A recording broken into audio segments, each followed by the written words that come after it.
Morning everyone, Josie here, and this is the YogaLocal podcast. And this week I want to talk to you about the confusion around the purpose of yoga and why we practice, and start to maybe bring some clarity around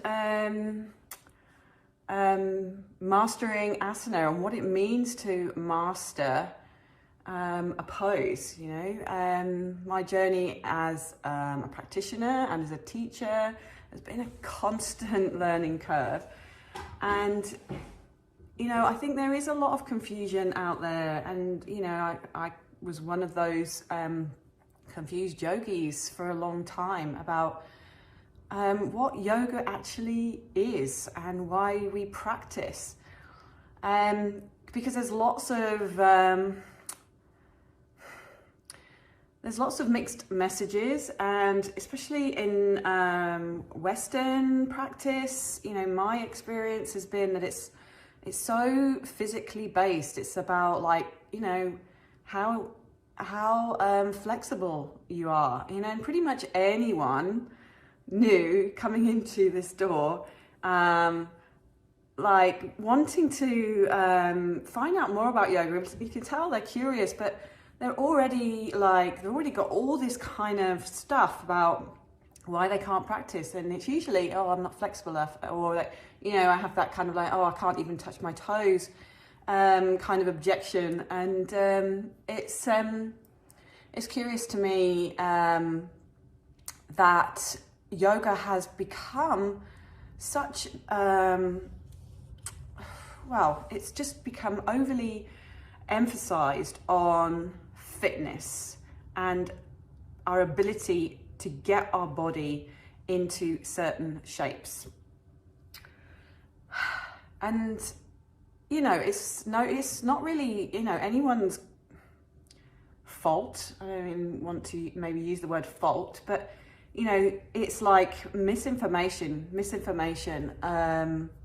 and also our experience of and what we're kind of given access to. Right? If we're only given a very limited access to what the practice is, then that's going to be our vision of yoga. And all you see in the media, online, is people perfecting poses, perfecting postures in a physical way, in a performance-based way, where we're all very impressed by an image. We're all so impressed by an image.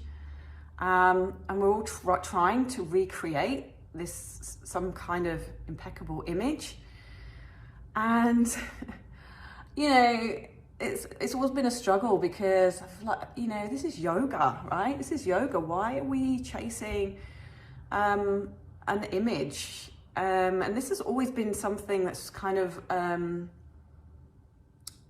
been one of those nagging kind of, there's got to be more to this than this, but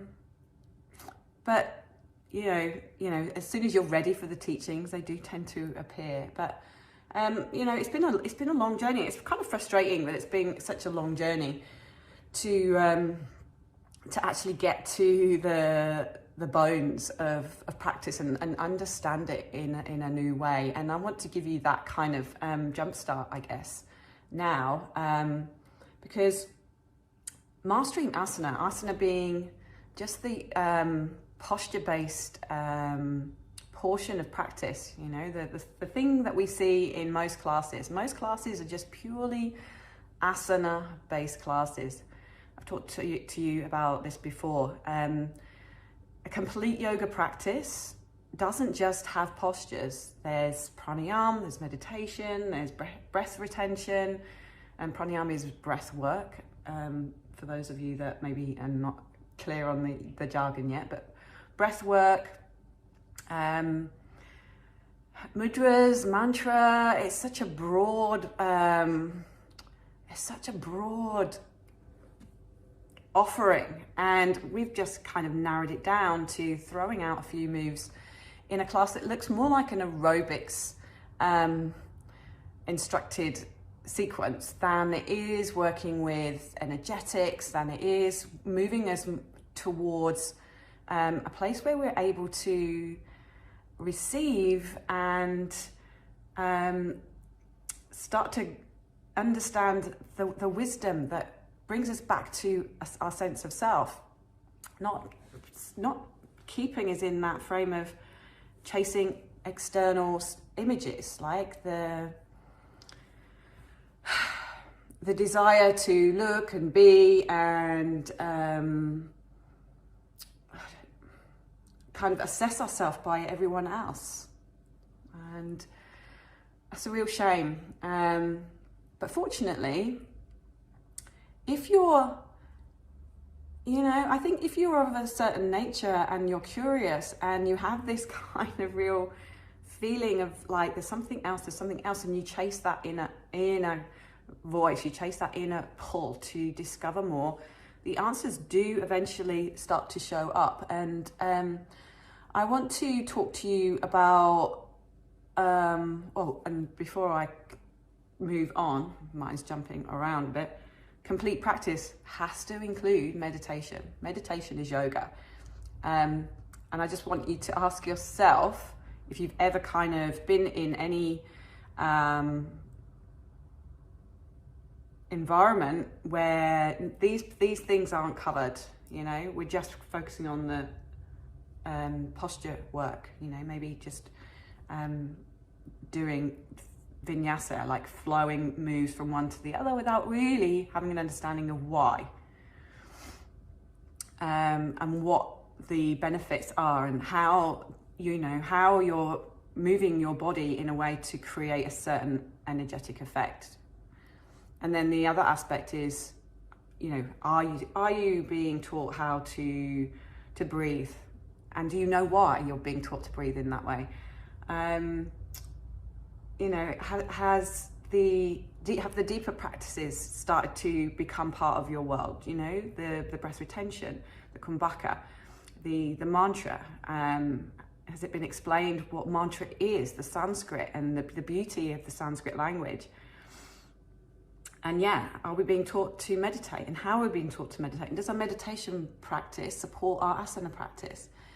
So it's a science. Yoga is this complete science.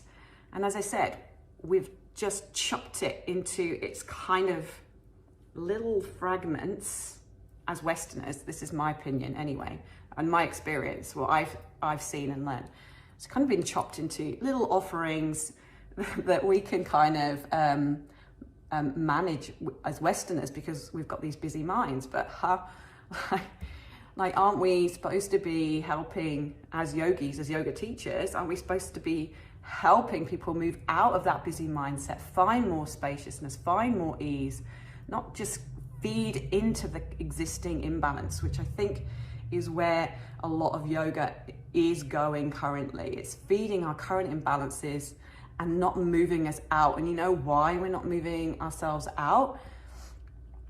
Because we feel safe, right? We feel safe where we are. We don't want to be challenged. We don't want to be pushed outside of our comfort zone. So it's kind of like, it's like a soft soap approach. It's like giving people what they want rather than what they need. And then as a result, the yoga practice becomes diluted, it becomes fragmented, just like everything else that we're trying to avoid, right? We're trying to avoid this separation, and we've kind of separated yoga as a practice. So next week we are going to talk about spaciousness as part of our practice, as part of the theme of being still. Patanjali is one of the ancient sages who is the author of the Yoga Sutra. It's one of the primary texts. It's deeply, what's the word? Codified, okay? So if you read the Yoga Sutra, it's not going to make a lot of sense. especially to the uninitiated and people who've not kind of like done a lot of study around yoga. So you need a kind of commentary around it, and that's kind of what I've been lucky enough, or curious enough, I guess, not really lucky enough. I've gone out and really looked for it, but you need the commentary to get the wisdom and extract the real deeper teachings that are behind the Yoga Sutra. And what I want to emphasize is, like, Patanjali, and I've said this before, Patanjali doesn't even mention, well, he does mention asana. He mentions about 4 times in the complete text of the Yoga Sutra. It's a tool. It's just one of many tools to help us move into a state of yoga, of union, of connection with ourselves. Increasing intensity just randomly, making the poses more complex for no particular reason, is not a strategy to get us into that space. What Patanjali teaches are 3 things. And, you know, I guess maybe it's because in their simplicity, it's almost like that old adage, you know, it might be simple, but are we doing it, right? We kind of dismiss the simple things and revere the more complex, even if the more simple things will give us a more direct path to where we want to go. Have you ever kind of thought about that? Like, we'll get more of a reward from making it tougher. I don't know. Anyway, the 3 things that Patanjali teaches as the 3 key things for mastering asana is to loosen your effort, find spaciousness, which is where we're going in our practice next week, and meditate on the infinite. Meditate on the infinite. So there's no real, as I said, the Yoga Sutra doesn't really give you the how. You have to kind of dig deeper. You have to, as I say, find the commentaries. These teachings are precious to the yoga tradition, right? They want people who are ready to receive, students who are prepared, not people who are trying to extract the knowledge without having you know, they're powerful tools, and you want to put power in the right hands. I think that's probably the best way of putting it. So the yogis, the ancients, purposefully made it difficult for us to unravel and unwrap. So you've got to be some kind of like, you've got to be prepared. You've got to be ready to kind of explore this stuff, because it is the deeper stuff, and it's not the more obvious aspects of practicing. Or, you know, maybe what you're witnessing and experiencing as is, you know, what you're experiencing as yoga as an offering. I'd be interested, actually, like, you know, what were your, I mean, depends on where you are in your practice and how long you've been coming here, because you'll already have some of this stuff under your belt if you've been coming here for a while. But if you're new to yoga and you haven't already had the benefit of some of what I've learned being passed to you, I'm just curious about, you know, what your like stereotypes are around yoga, what you think yoga is, or what you thought yoga was or is before you actually started practicing or started being curious, or, you know, started your own journey into getting more connection with yourself. And if this kind of like, you know, if this is familiar to you, have you had these kind of, these feelings of, well, there's got to be more to it than that. So yeah, there is more to it than that. and this kind of meditate on the infinite. As your practice deepens, as you go exploring into these teachings, or you find the right teachers, you know, these things will start to become more expanded. So we find the spaciousness around the teachings, and we find the answers that we're looking for. But again, some of these concepts seem a little bit out there, a little bit hard to grasp when we first set out. But what I want you to be aware of is that, you know, as I've said many times, like, yoga is this journey. It's this practice of moving yourself into that space where you're ready to receive some of this wisdom. Because if we're locked into our current conditioned thinking, if our minds are too busy, if we're in the swirl, if we're under the influence of all our old kind of experiences, which yogis kind of like use the word karma, our past experiences, the impressions that have shaped us, if we're kind of just locked into that, we are not able to expand ourselves beyond that thinking. So spaciousness, loosening our effort, realizing or contemplating the infinite nature of everything is really the strategy for moving ourselves into that space of deeper connection, of deeper understanding. So our postures, our asanas, I want you to start to ask yourself, how are you finding the ease? And, you know, when we start out, we're very much in that physical. Our bodies don't feel easy at all. Like, you know, we've brought a lot of stuff with us initially on that journey. So there's a lot of unpacking to do. But just finding those moments of steadiness and ease, not getting so caught up in trying to find an ideal shape. Can you find an ideal state? Can you get still and just find that mental space between the activity of the body, the complaining of the body, and the movement of the mind? Find that space, that spaciousness in between your thoughts. So why do we want to find space between our thoughts? Isn't that just dead space, right? It's like, nah, nothing there. It's just like, nothing in dark space. This is again where we need to start to shift our understanding, shift our thinking, because it's in that space between our thoughts, it's in spaciousness where we can maybe start to explore self-acceptance.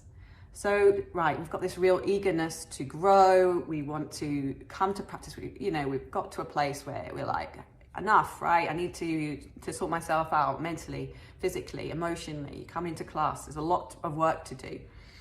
But in that eagerness to grow, we can get really locked into performance, into criticism, into judgment, into trying to attain a certain look, an image, rather than finding that sense of self-acceptance. And it's in self-acceptance, in an awareness, that then we get this real capacity to start to up level. So if we're locked into our old outdated thinking, we're just going to stay in that space or feed into it, even worse. In that spaciousness, we can also find that capacity for self-kindness instead of self-judgment and self-criticism. You know, it's finding that space between those pairs of opposites. Like, we're driven, and it's good to be driven, and we want results, and we want to move forward, and we want to grow and evolve, and we need to kind of honor that drive. But it's in that spaciousness we understand that it's not always full on, foot to the floor, without paying attention to what's going on around you. You have to find more space to bring the other qualities forward. in that self-drivenness, which is great, we still need to bring in self-kindness. Otherwise, we're just going to like move and spiral into a place of overwork, overwhelm, burnout. Okay, that's not what yoga is, right? You know, I've been in many yoga classes and like people sweating and huffing and puffing, and it's like, it's hard and it's awkward, and there's like, you can feel like the feeling of frustration, of people like not being kind to themselves, of thinking they're not good enough. And it's just like, it's so not what I thought yoga was, and it's not, you know, it really isn't. We should, you know, it's understanding that that part of us is, we're capable of those kinds of feelings, but in the spaciousness, we can also bring other qualities, self-kindness, compassion, love, non-judgment, detachment, let go. Space for play, as well as being serious. Got to get that pose knocked out. Space is good. We want to pack our lives in so tight. Our minds are so tight. There's no room for anything else. I don't know if you're relating to this at all. Let me know. Let me know. So, it's a long ramble, I guess, about why yoga is not about mastering a pose. Yoga is about becoming a more capable and stable human being. And when we master asana poses, when we know we've mastered asana, is when we can hold that pose with a sense of calmness, with a sense of ease. When we can bring some spaciousness to our practice, and then we can start to observe the opposites, you know, observe the opposites that come into our experience to try and throw us off balance. Okay, so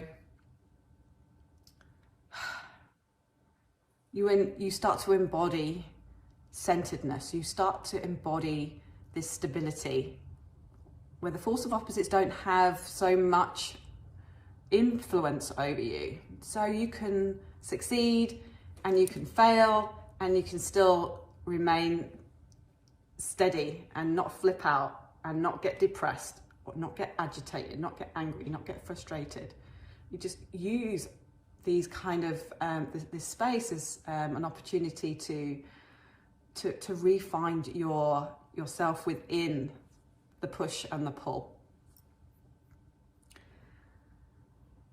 In the spaciousness that you create as you're practicing, as you hold a practice, as you hold a posture for any length of time, and if you can find that spaciousness,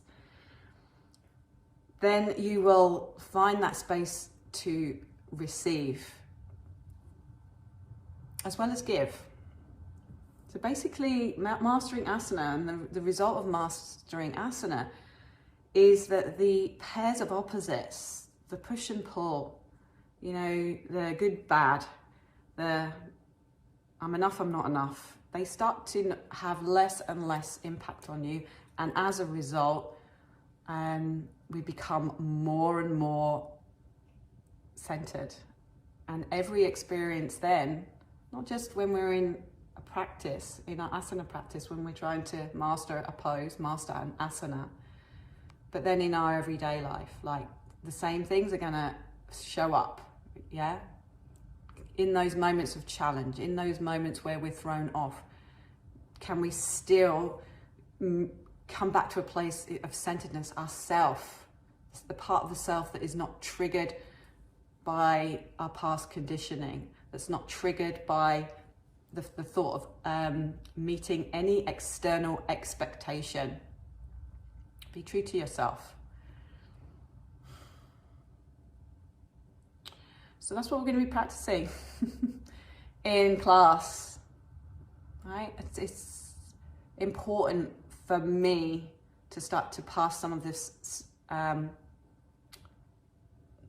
these teachings on, to expand as many of our ideas, and many people who come through this door, as many people who are listening to this podcast, to really start to recognize the tradition. And for those of you that are ready to receive, this will make sense, complete sense.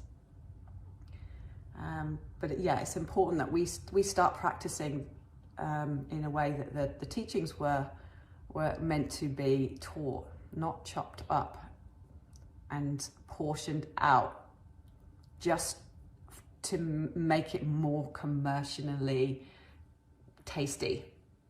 Okay, in the short term, because yoga is this long-term practice, and it's got way more benefits, and yeah, it's just a real shame if we're not practicing in that way. So we're going to practice in that way. We're going to find the spaciousness. We're going to use the posture as it's meant to be used. We're going to master asana in a way that helps us find ourselves, master our stability, make us more capable human beings, be ready for life and take on any challenges. And then from that space, we can really live our life soundly. Sound good? Well, I hope this all makes sense. Again, as always, I'd love to hear your opinions. Please leave comments. You can chat to me directly in the chat. And yeah, just give me ultimately, I'd really love to hear what your experiences are, or what your thoughts are on what you kind of imagine yoga is, as a practice. Okay. All right, well, I'll leave you to enjoy the rest of your day, and hopefully see you in class next week, where we'll be looking to create some spaciousness. So enjoy, and bye for now.